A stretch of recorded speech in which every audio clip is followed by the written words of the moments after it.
pressure in your career to be a certain way and how you stayed true to yourself?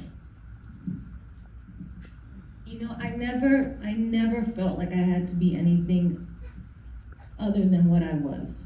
And I knew I was, but kind of always toted that flag of like, I'm Jennifer Lopez, my last name's Lopez, I'm from the Bronx, I'm Puerto Rican, like that is who I am. And I'm proud of that. And I know that there was, when I started out, that there wasn't a lot of roles for me. You know, I was playing the loudmouth Latin girl, or I was playing the maid, or I was playing this or that or whatever, right? The cashier who had the big mouth, like all things like that. Yeah, you know what I mean? And very caricaturish Latin characters. But I also knew that we existed in the world. And we existed, and I was the girl next door too.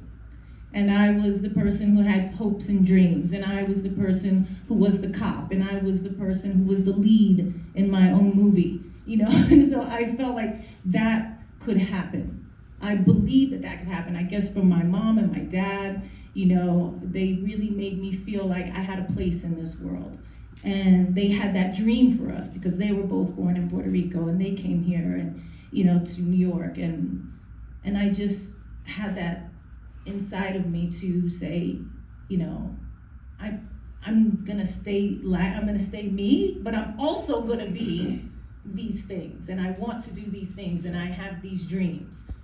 And so I love that line from the movie. I love it so much, and I think it was added afterwards. It was at 6 a.m. Which, yeah, Wait, it was I need to added hear the 6 afterwards a.m. because it wasn't in the original script. It And I wasn't. remember when I heard it, I was like, oh, me likey that. Yeah, Yeah, that's right. yeah, but because it really did.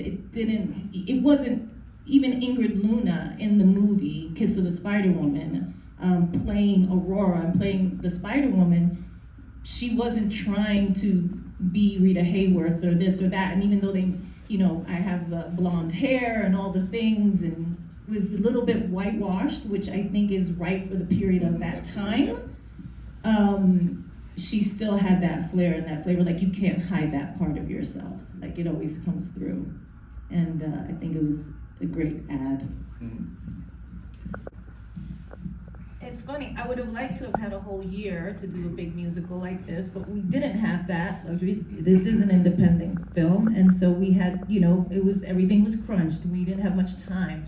I started months ahead once I knew that I was doing the movie, like doing the songs on my own, starting to dance in that style again, which I hadn't done for years, and it just was weeks and months of doing that before. I think I knew that I was doing the movie in December.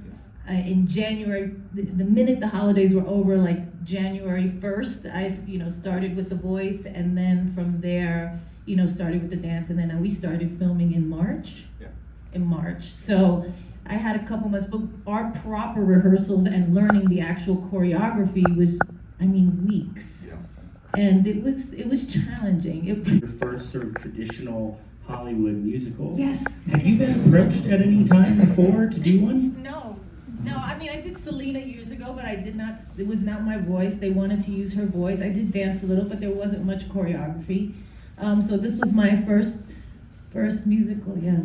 Why was this the right project for you to make Oh my that movie? God, I would cut you off. I'm so excited to talk about this movie. You know, I didn't have the same kind of introduction to Kiss of the Spider Woman. I never saw it on Broadway. I never read the novel.